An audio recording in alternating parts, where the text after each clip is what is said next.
Hello friends, Satveer Singh एक बार आपका फिर से रिदुराज क्लासेस में हार्दिक स्वागत करता हूँ। राठौड़ राजवंश अपने कछावा पढ़ चुके हैं, मेवाड़ के सिसोदिया और गोहिल पढ़ चुके हैं, राठौड़ और चौहान बाकी है। राठौड़ राजवंश, राठौड़ों का शासन था जोधपुर, बीकानेर और किशनगढ़। किशनगढ़ में तो एक उनका नाम याद रखना है, सावंत सिंह। सावंत सिंह नागरीदास, बस एक बार इतना ही। बाकी अपने चित्रशैली में कर चुके हैं सावंत सिंह को, और इतना ध्यान रखिए किशनगढ़ में राठौड़ सावंत सिंह एक शासक था, यानी राठौड़ों का शासन था। बाकी बीकानेर और जोधपुर के शासकों को अपने शॉर्ट देखेंगे एक बार। दयालदास की ख्यात के अनुसार, यानी दयालदास की ख्यात के अनुसार राठौड़ सूर्यवंशी थे। राठौड़ सूर्यवंशी थे। टोड के अनुसार भी सूर्यवंशी थे।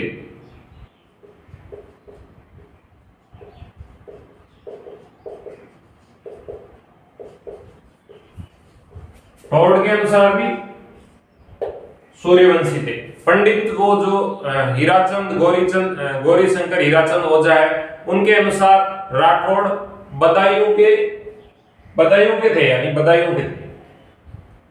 मुड़ोन सिंह के अनुसार कन्नौज के गढ़वालों के वंशज थे, ठीक है। और संस्थापक कौन है राठौड़ों का? राव सिंह। पाली में इन्होंने राठौड़ वंश की स्थापना की थी। किसने की थी? राव सिंह। उनके बाद में आस्थान राठौड़ों से संबंधित दो तीन लोक देवता भी है, जैसे मल्लीनाथ जी और बाबूजी राठौड़, जोधपुर शासक, राठौड़ शासक आस्थान के भतीजे थे बाबूजी। तो राठौड़ों करेंगे एक बार, इसको देखो आप।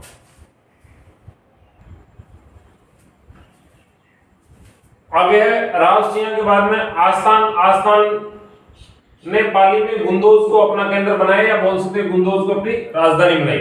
आस्थान के भतीजे थे बाबूजी राठौड़, जो राठौड़ों के लोक देवता है। इंदिरा पड़ियार ने अपनी पुत्री का विवाह चुंडा से किया और मंडोर दहेज में दिया था, ठीक है। बाद में आगे देखो, रणमल 1427 से 1438, इसने अपने भाई कान्हा के पक्ष में राजपाट त्याग करके, स्वयं हंसाबाई का भाई था तो वहां मेवाड़ चला गया था हंसाबाई के पास, अपने भांजे मोकल के पास। आगे देखो, राव जोधा का काल है 1438 से 1489। 1438 से 1489। 1459 में जोधपुर नगर बसाया था किसने? राव जोधा ने। ये अच्छी बात है, जोधपुर नगर के संस्थापक कौन थे? राव जोधा। और 1459 ये सन आपको याद होना जरूरी है। फिर इन्होंने मेहरानगढ़ दुर्ग का निर्माण करवाया। कौन सी पहाड़ी पर है? चिड़िया टूक पहाड़ी पर स्थित है।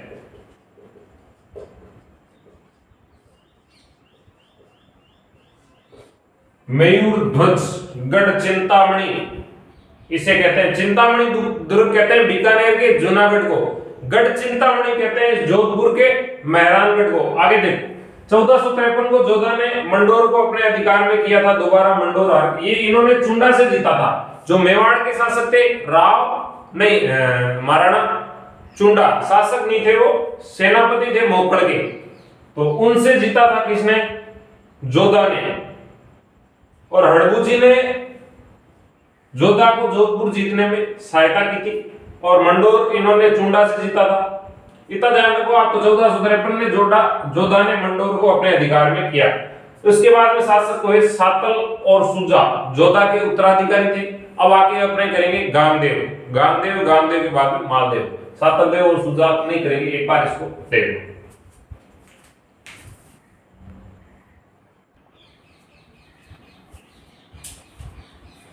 आगे देखो, गांगदेव ने मैं आपको करवा चुका हूं पहले।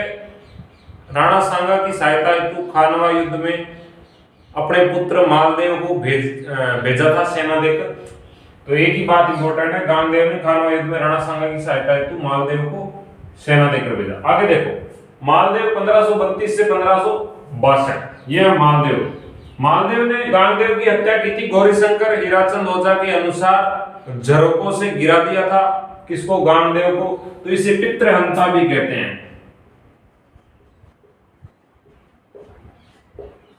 मारवाड़ का पितृहंता, तो पितृ की हत्या करने वाला। ठीक है, पिता की इसकी हत्या इन्होंने ही की थी, ठीक है, इस मालदेव ने। आगे देखो समकालीन शासक हुमायूं, हुमायूं को फिर शेरशाह सूरी ने भगा दिया था भारत से बाहर, फिर शेरशाह सूरी आ गया। शेरशाह सूरी के मरने के बाद में अकबर वापस शासक बन गया था, कहां का, दिल्ली का। तो ये दिल्ली के समकालीन शासक थे। उदय सिंह को शासक बनाने हेतु मालदेव ने जेता व कुंपा को सेना देकर भेजा था। उदय सिंह कौन? उदय सिंह मेवाड़ के शासक। जेता और कुंपा दोनों सेनापति थे किसके? मालदेव के। मालदेव के सेनापति थे जेता और कुंपा। आगे संघर्ष हुआ, मालदेव और शेरशाह के बीच में संघर्ष हुआ। शेरशाह ने ये सोचा कि कहीं मालदेव हुमायूं की सहायता न करे, इसलिए सेना लेकर शेरशाह मारवाड़ की तरफ चला और मारवाड़ में जगह जेतारण, यहां लिख लो चाहे जेतारण। जेतारण में युद्ध हुआ, जेतारण पाली, जिसे गिरी सुमेल के युद्ध के नाम से जाना जाता है। गिरी सुमेल युद्ध 1544 जेतारण पाली में हुआ, ठीक है। तो मालदेव इस युद्ध में पराजित हुआ और जेता और कुंपा दोनों मारे गए जो मालदेव के सेनापति थे।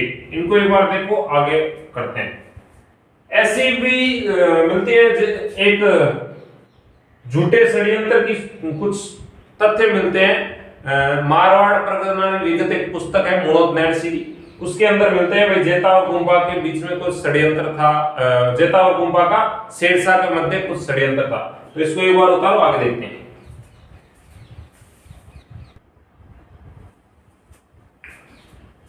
आगे देखो, मालदेव के 3 पुत्र हुए। मालदेव के पुत्र राव चंद्रसेन, मोटा राजा उदय सिंह, राम सिंह। चंद्रसेन का काल था 1562 से 1589। इनके काल में किसने आक्रमण कर दिया? अकबर ने।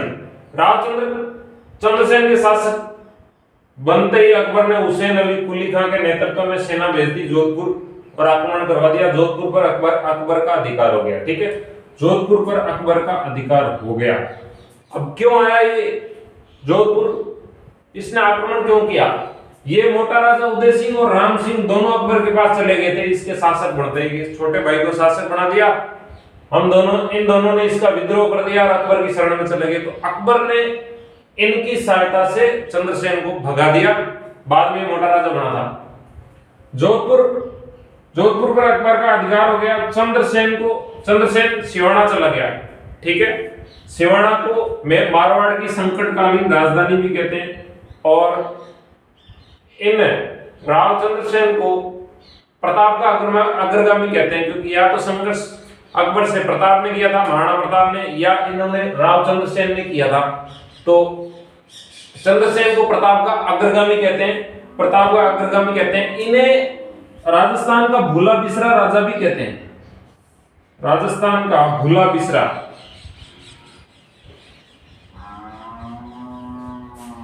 शासक कह दो चाहे राजा कह दो। ऐसा कहा किसने था? विश्वेश्वर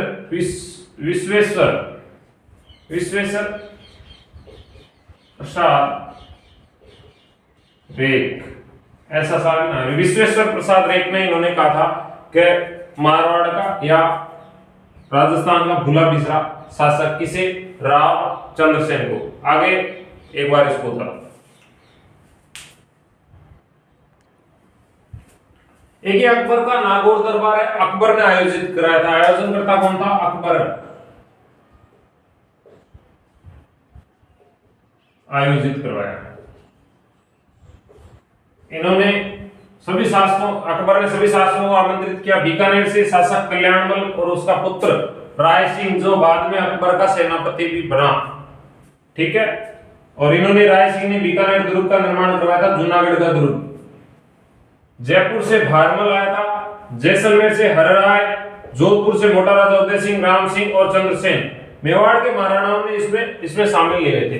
इस चंद्रसेन के बारे में अकबर ने कहा कि इसे ईश्वर ने, किसने कहा? अकबर ने कहा, लिख दूं चाहे। अकबर ने कहा चंद्रसेन को ईश्वर ने नूर बख्शा, लेकिन किस्मत नहीं बख्शी, किस्मत नहीं बख्शी या किस्मत नहीं दी। ठीक है, इसको उतारो। फिर मोटा राजा उदय सिंह करते हैं।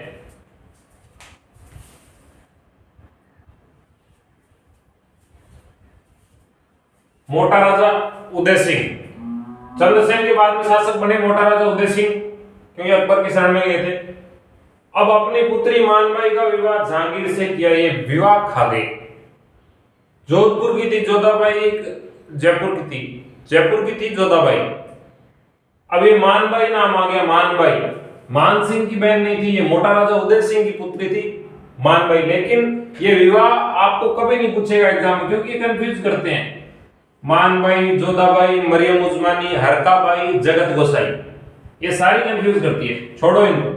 मोटा राजा उदय सिंह ने जहांगीर से अपनी पुत्री मानबाई का विवाह किया। ठीक है, अकबर नहीं, अकबर क्या, सूर सिंह अगला शासक है। सूर सिंह, सूर सिंह को अकबर ने 5000 का मनसब दिया था, मनसबदारी 5000 की मनसब दिया था। कल बताया था मैंने कि मनसब का अर्थ होता है अर्थपद। आगे देखो, इनका टीका, इस सूर सिंह का टीका कहां आयोजित किया? लाहौर में इनका टीका आयोजित किया। और अकबर ने सवाई की उपाधि दी, अकबर ने सवाई की उपाधि दी थी। जैसे हमने कल पढ़ा था कि कछावा में मिर्जा राजा जय सिंह और सवाई जय सिंह दोनों उपाधियां थी, वैसे यहां पर है सवाई की उपाधि। सूर सिंह को सवाई की उपाधि अकबर ने दी थी। अगर आगे आते हैं गज सिंह जोधपुर, गज सिंह जोधपुर बुरहानपुर में टीका आयोजित किया। इनका टीका कहां आयोजित हुआ? लाहौर में, इस गज सिंह का बुरहानपुर में। और जहांगीर ने दल थमन की उपाधि दी, दल थमन की उपाधि किसे दी? गज सिंह जोधपुर।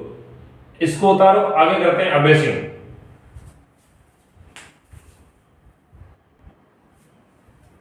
आगे देखो, जसवंत सिंह जोधपुर 1638 से 1678 शाहजहां और औरंगजेब के मनसबदार रहे थे।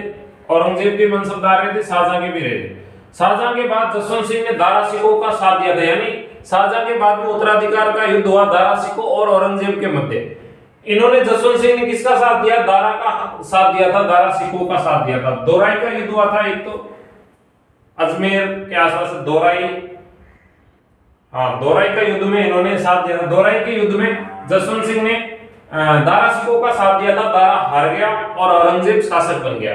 फिर इनको बाहर जाना पड़ा था, अफगानिस्तान में इनकी मृत्यु हुई थी, जमरूद अफगानिस्तान में इनकी मृत्यु हुई। ठीक है, अब मुणोद नैन सिंह के बारे में अपने खूब पढ़ते हैं कि मुणोद नैन सिंह को राजस्थान का अबुल फजल कहते हैं। मुता नैन सिंह की ख्यात इन्होंने लिखी है, और क्या लिखा? मारवाड़ परगना की विगत इन्होंने लिखी है। तो ये किसके दरबार में थे? मुणोद नैन सिंह जोधपुर शासक जसवंत सिंह के दरबारी कवि थे। ठीक है, आगे देखो, मृत्यु के 2 माह बाद 2 पुत्रों ने जन्म लिया। एक का नाम था अजीत सिंह और एक का नाम था दल थमन। अजीत सिंह शासक बने थे, अजीत सिंह के बारे में पढ़ेंगे, एक बार इसको उतारो।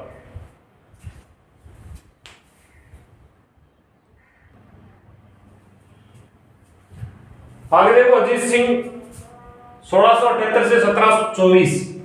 औरंगजेब ने जोधपुर पर जजिया कर लगा दिया था। औरंगजेब ने क्या किया? जैसे जसवंत सिंह की मृत्यु हुई निसंतान, तो इन्होंने जोधपुर पर जजिया कर लगा दिया और 36 लाख रुपए के बदले अमर सिंह के पुत्र इंद्र सिंह को जोधपुर का टीका दे दिया, टीका दे दिया अमर सिंह के पुत्र इंद्र सिंह को। ये अमर सिंह कौन था? जोधपुर के शासक गज सिंह का पुत्र था। लिख लो चाहे, बाकी मैं नॉलेज के लिए बता रहा हूं कि अमर सिंह गज सिंह का पुत्र था। जोधपुर शासक जो गज सिंह अभी मैं अपने पीछे कर चुके, उनका ही पुत्र था। और ये इंद्र सिंह अमर सिंह का पुत्र था, यानी गज सिंह जोधपुर का पोता था इंद्र सिंह। इसे 36 लाख रुपए के बदले टीका दे दिया। आगे देखो, जसवंत सिंह की रानियां और उसके पुत्रों को दिल्ली बुला लिया। किसने? औरंगजेब ने दिल्ली बुला लिया जसवंत सिंह व उसकी रानियां को। जसवंत सिंह की रानियां और उसके पुत्रों को, किसको? अजीत सिंह को। दुर्गादास राठौड़ ने अजीत सिंह व रानियों को औरंगजेब की कैद से मुक्त करवाया। दुर्गादास राठौड़, नाम लेते ही रोंगटे खड़े हो जाने चाहिए। दुर्गादास राठौड़ इन अजीत सिंह के सेनापति थे। कहा जाता है इन्होंने भी औरंगजेब से खूब संघर्ष किया था। 8 पहर 64 घड़ी घुड़ले उपरवास, सेल हणियों से तो बाटी दुर्गा दास। तो 1679 को अजीत सिंह को मारवाड़ पहुंचा दिया था किसने? दुर्गादास राठौड़ ने। दो चार बातें अजीत सिंह की हो रही है, फिर अभय सिंह, फिर दो चार शासकों के बारे में छोटी छोटी जानकारियां लेके इस टॉपिक को पूरा कर देंगे। एक बार इसको उतारो।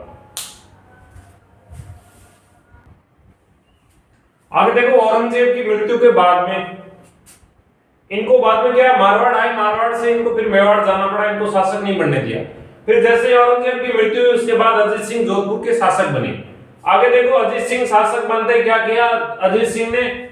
इस औरंगजेब के बाद में शासक कौन बना? फर्रुखशियर। फर्रुखशियर के साथ अपनी पुत्री इंद्र कुंवरी का विवाह कर दिया, एक और विवाह। मोटा राजा उदय सिंह ने अपनी पुत्री का विवाह किया, और इन्होंने अजीत सिंह ने भी अपनी पुत्री का विवाह किया। उधर भारमल ने किया, कछावा में भगवान दास ने किया। तो इंद्र कुंवरी, जगत गोसाई, मानबाई, हरकाबाई, मरियम उजमानी, बहुत सारी हो गई। आगे देखो, फर्रुखशियर से किया, इतनी सी बात ध्यान रखना आप। तो अजीत सिंह ने अपनी पुत्री का विवाह, इंद्र कुंवरी का विवाह फर्रुखशियर से किया। अभय सिंह, अब ये अभय सिंह इस अजीत सिंह के पुत्र हैं। अभय सिंह ने अपने पिता अजीत सिंह की हत्या कर दी। ये दूसरे मारवाड़ के पितृहंता। पहला पितृहंता कौन था? पहला था मालदेव, अपने पिता गांगदेव की हत्या की थी मालदेव ने। दूसरा ये निकल गया अभय सिंह, तो ये भी पितृहंता है मारवाड़ का, सेकंड पितृहंता लिख सकते हो। ठीक है, इसने अपने पिता की हत्या की थी। आगे देखो, अभय सिंह के काल में 1730 में खेजड़ी कांड हुआ। मैं कला संस्कृति वाले क्लासों में करवा चुका हूं, जब खेजड़ी आपने पढ़ी थी तब करवा चुका हूं। और इमरती देवी के नेतृत्व में 363 स्त्री पुरुषों ने वृक्षों के संरक्षण हेतु अपना बलिदान दे दिया। फिर ये अभय सिंह आए भी थे, ऐसा कुछ है। आप ध्यान रखना किसके काल में खेजड़ी कांड हुआ? अभय सिंह के, जोधपुर शासक अभय सिंह के काल में खेजड़ी कांड हुआ। आगे पढ़ेंगे मान सिंह के बारे में, एक बार इसको उतारो।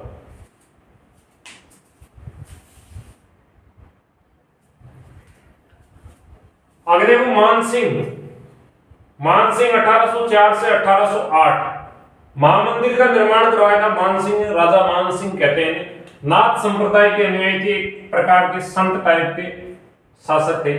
इन्होंने अंग्रेजों के साथ सहायक संधि की थी। ये देख लेना थोड़ा सा, सहायक संधि किसने की? जोधपुर में मान सिंह ने की थी। नाथ संप्रदाय के अनुयायी थे, महामंदिर का निर्माण करवाया। मान सिंह ने अपने राजपाट से संन्यास लिया था। ठीक है, तो मारवाड़ के संन्यास लेने वाले शासक मान सिंह किससे प्रभावित थे? इनके गुरु का नाम था बांकीदास। गुरु कौन थे? बांकीदास।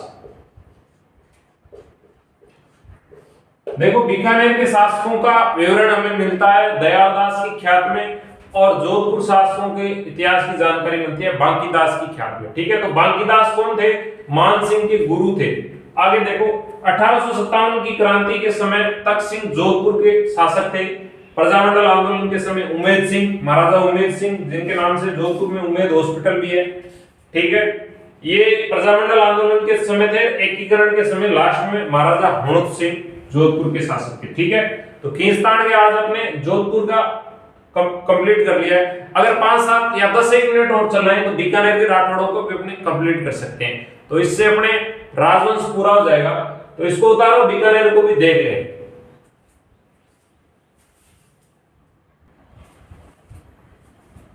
देखो, 17-18 मिनट की क्लास हुई है, 10 मिनट और चलेंगे तो आधे घंटे के अंदर अंदर अपने बीकानेर के राठौड़ों को भी पूरा कर लेंगे। बीकानेर के राठौड़, ये देखो, संस्थापक राव बीका आए थे जोधपुर से, जोधा के पुत्र थे बीका। 1465 से 1504 इनका शासनकाल है। देखो, बीका ने कुंभा के हत्यारे उदा को शरण दी थी। उदा पितृहंता था, कुंभा की हत्या की थी, उसने झरोकों से धक्का दे दिया था। हाँ, तो इसको शरण दी थी किसने? उदा को शरण दी थी राव बीका ने। और मैंने जब आपको करवाया था तो बताया भी था, उदा थोड़ा सा काल तक शासन बना, फिर उनके भाई रायमल शासक बने थे। तो मैंने ये भी बताया था, उदा बाप ना मारिजे, उदा बाप ना मारिजे, लिखियो लाभे राज, और देश बसायो रायमल, सरियो ना एकाध। इसका एक भी काम नहीं सरा, क्योंकि शासक कौन बन गया? इसका भाई रायमल। आगे देखो, लक्ष्मी नारायण जी मंदिर का निर्माण करवाया और मूर्ति की स्थापना करवाई किसने? बीकानेर नगर बसाया बीकानेर। ठीक है। संस्थापक थे राव बीका 1465 से 1504। बीका ने कुंभाचार्य योद्धा को शरण दी, लक्ष्मी नारायण जी मंदिर का निर्माण करवाया और मूर्ति की स्थापना करवाई थी। देखो बीका जब जोधपुर से आए थे तो एक तो अपनी खानदानी तलवार लेके आए थे, एक बीकानेर में नागनीचा माता का मंदिर है, नागनीची माता जो राठौड़ों की कुलदेवी है। जोधपुर राठौड़ों की मानते हैं, वैसे राठौड़ों की कुलदेवी तो नागनीचा माता ही है, बीकानेर राठौड़ों की कुलदेवी मानते करनी माता को। तो ये एक तो नागनीचा माता की मूर्ति लेके आए थे, एक खानदानी तलवार और एक लक्ष्मी नारायण जी की मूर्ति लाए थे, लक्ष्मी नाथ जी की मूर्ति इन्होंने स्थापना करवाई थी बीकानेर में, लक्ष्मी नाथ जी मूर्ति। एक इंपॉर्टेंट बात और है, भांडासा जैन मंदिर, भांडासा जैन मंदिर, भांडासा जैन मंदिर बीकानेर में है। कहते हैं इसकी नींव भरने के लिए घी का काम लिया था, पूरी नींव घी से बनाई हुई, ठीक है। तो घी की नींव वाला मंदिर कहां है बीकानेर में, कौन सा, भांडासा जैन मंदिर। रतन बिहारी पार्क भी बीकानेर में है, ठीक। आगे देखो, उत्तराधिकारी नराव है लूणकरण, नराव है लूणकरण किसके उत्तराधिकारी है, राव बीका के उत्तराधिकारी है। राव जयसिंह छंद पुस्तक में लूणकरण की तुलना किससे की है, दानवीर कर्ण से की है। ये रहा दानवीर कर्ण। दानवीर कर्ण कौन था, महाभारत काल में पांडवों का सबसे ज्येष्ठ भाई था, जो महाभारत के युद्ध में उसे ज्ञात होते हुए भी किन्हीं कारणों या किन्हीं परिस्थितियों के कारण अपने भाइयों की तरफ न होकर दुर्योधन की तरफ था उस युद्ध में। तो ये दानवीर कर्ण था, कुछ भी दान कर देता था, पांडवों का सबसे बड़ा भाई था। तो राव जयसिंह छंद में लूणकरण की तुलना दानवीर कर्ण से की है। राव जयसिंह के छंद के रचयिता कौन है, राव जयसिंह के छंद के रचयिता है बिट्टू सूजा, बिट्टू सूजा। आगे राव जयसिंह को देखते हैं, एक बार इसको उतारो।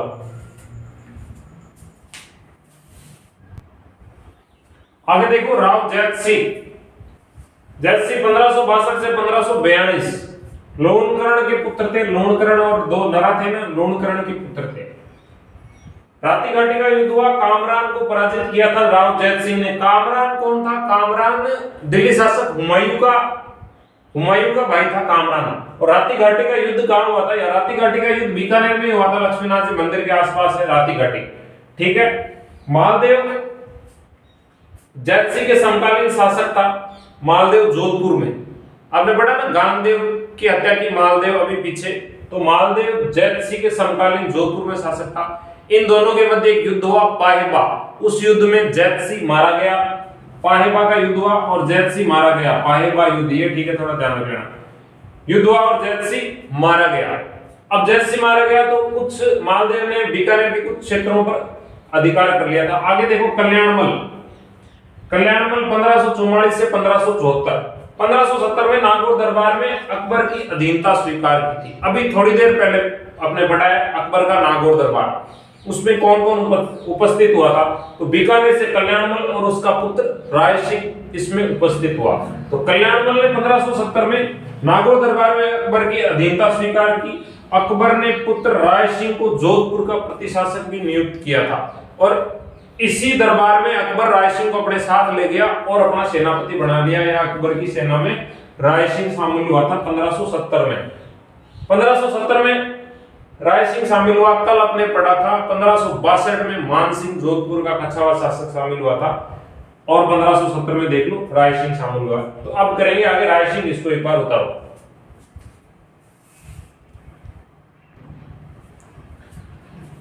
आगे देखो राय सिंह 1574 से 1612, ठीक है। 1570 में अजमेर नागौर दरबार में अकबर की सेना में शामिल हुए। अकबर ने राय सिंह को दयालदास की ख्यात के अनुसार, दयालदास की ख्यात के अनुसार, दयालदास ने लिखी है इसके अनुसार 3 वर्ष तक जोधपुर का प्रतिशासक नियुक्त किया था, ठीक है। किसके अनुसार, दयालदास की ख्यात के अनुसार। अभियान भेजे अकबर ने, इसकी मतलब राय सिंह के नेतृत्व में अभियान कौन से भेजे। कल अपने मान सिंह के अभियान देखे थे, आज देखो राय सिंह के। सिरोही में देवड़ा चौहानों के और राव चंद्रसेन के विरुद्ध, मिर्जाओं के विरुद्ध, मिर्जा बंधुओं के विरुद्ध काबुल व कंधार अभियान भेजा था इसकी सहायता से। आगे देखो राय सिंह ने 1594 में दक्षिण भारत, देखो राय सिंह ने 1594 में दक्षिण भारत से किले निर्माण के आदेश दिए थे, जूनागढ़ किले के निर्माण। अब लिख लो जूनागढ़ का निर्माण,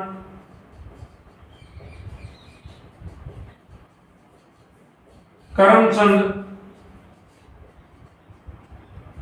बच्छावत की देखरेख में हुआ। ठीक है,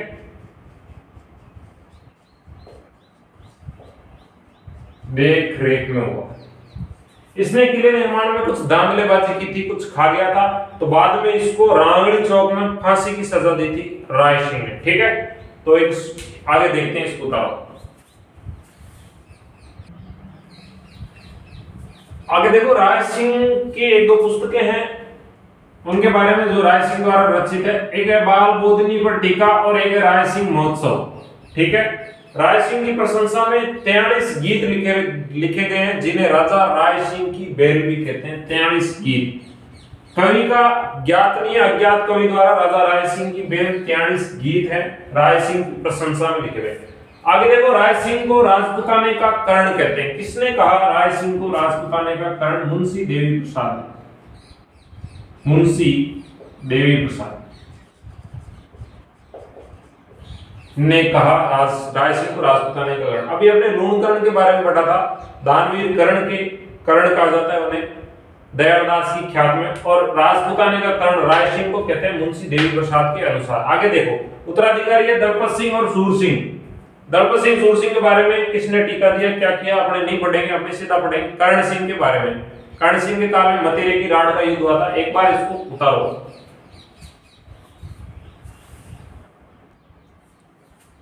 आगे देखो, कर्ण सिंह सूर सिंह का पुत्र था। सूर सिंह का पुत्र था, पुत्र ले लो सूर सिंह, गलत हो जाए, ऊपर लिखते थे सूर सिंह का पुत्र था, यहां लिख देता हूं सूर सिंह का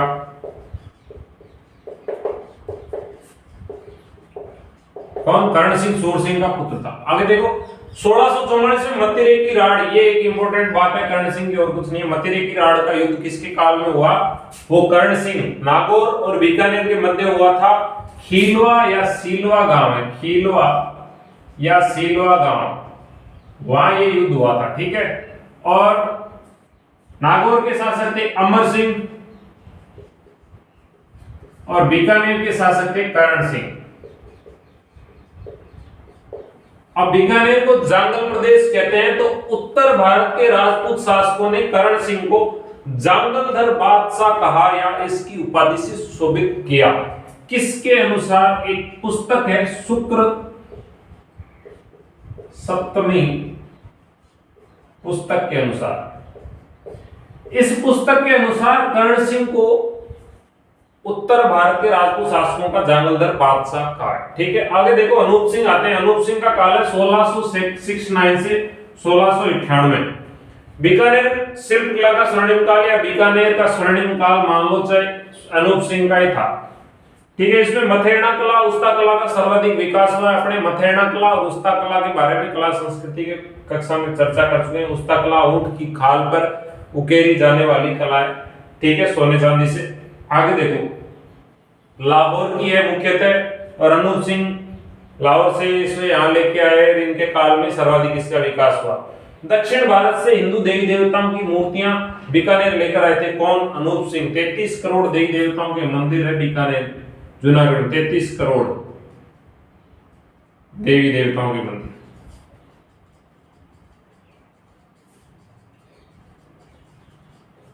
जूनागढ़ में। ठीक है, तो आगे कुछ एक पुस्तकें इनकी देखो। 33 करोड़ देवी देवताओं के मंदिर कहाँ है? जूनागढ़ में। एक अपने विजय स्तंभ के बारे में चर्चा की थी, हिंदू देवी देवताओं के मूर्तियों का विश्वकोश है जो राणा कुंभा द्वारा निर्मित है। ठीक है, मेवाड़ में। इनकी 2-4 पुस्तकें, फिर अगला शासक।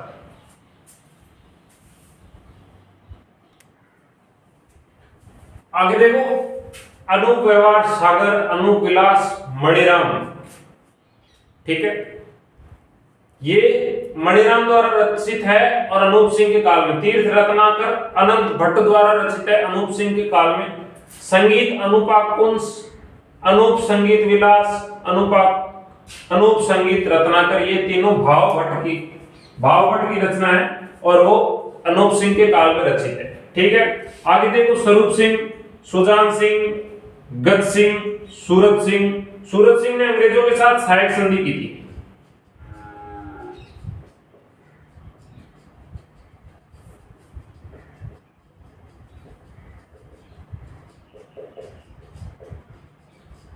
ठीक है, बाकी इंपॉर्टेंट नहीं है। सूरज सिंह ने कई पुस्तकों में लिखा था करनी माता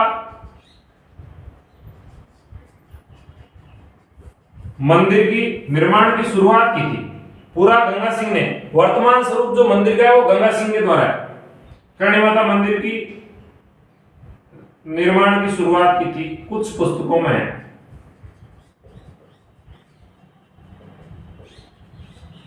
अब सही है नहीं है ये याद नहीं, कुछ पुस्तकों में हो देता है। करणी माता के मंदिर की निर्माण की शुरुआत की थी सूरज सिंह ने। देखो इनके बारे में ज्यादा कुछ नहीं है। अनूप सिंह के नाम से देखो अनूपगढ़ शहर बसा हुआ है, स्वरूप सिंह के नाम से स्वरूप देसर, सुजानगढ़, गजनेर, सूरतगढ़, जिसमें अपने सूरतगढ़ एशिया का सबसे बड़ा कृषि फार्म है सूरतगढ़ में।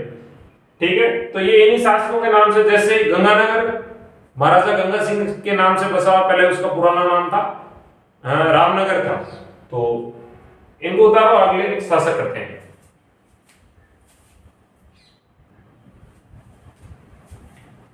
आगे देखो सरदार सिंह है, 1857 की क्रांति में अंग्रेजों की सहायता की थी।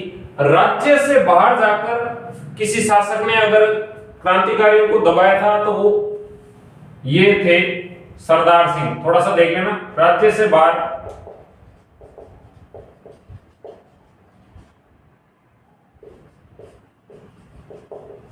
क्रांतिकारियों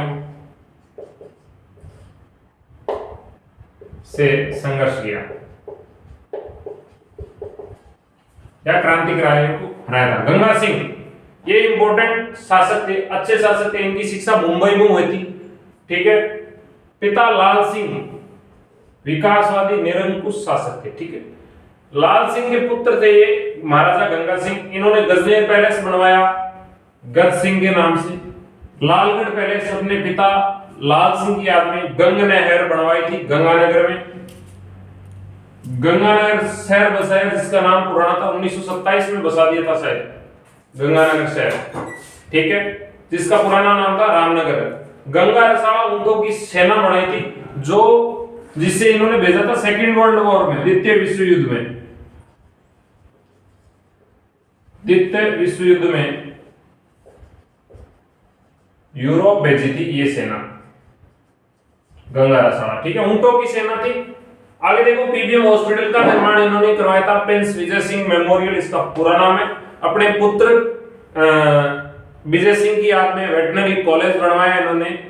एक थिएटर भी बनाया था, गंगा थिएटर। और क्या है, बीकानेर में कोर्ट, और जो भी आज बीकानेर के दफ्तर बड़े बड़े फेमस है, सारे के सारे महाराजा गंगा सिंह के द्वारा बनाए हुए। पब्लिक पार्क देख लो चाहे आप।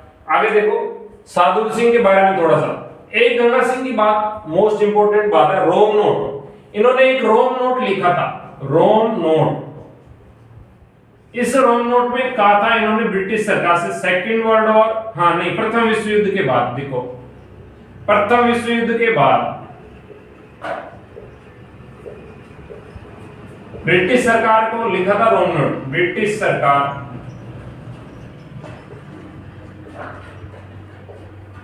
से भारत की आजादी की मांग की थी।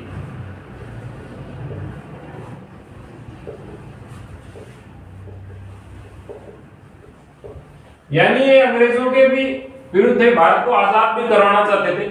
रोम नोट प्रथम विश्व युद्ध के बाद ब्रिटिश सरकार से भारत की आजादी की मांग की थी महाराजा गंगा सिंह ने। आगे देखो साधु सिंह एकीकरण के समय शासक थे बीकानेर के, और सबसे पहले विलय पत्र पर हस्ताक्षर करने वाले शासक कौन थे, वो भी आपके महाराजा साधु सिंह थे बीकानेर के। अपने राजवंश बीकानेर का कंप्लीट कर लिया, जोधपुर का कर लिया, कछावा कर लिया और मेवाड़ का कर लिया। अब रह गए चौहानों के बारे में थोड़ा बहुत कल जानेंगे। कल एक क्लास में 1857 की क्रांति भी करेंगे, वो भी इंपॉर्टेंट है। थोड़ा सा चौहानों को, या फिर अभी करवा देते हैं, थोड़ा सा चौहानों के बारे में 2-4 बातें लिखवा देता हूं मैं इसमें, या अलग से एक क्लास डाल देंगे। थोड़ी देर बाद में मैं एक क्लास और अपलोड कर दूंगा, उसमें चौहान वंश करवा देंगे। और फिर 1857 की क्रांति और एकीकरण, 2 टॉपिक और करेंगे जो मोस्ट। एक बार इसको देख लो। आज के लिए थैंक यू, धन्यवाद।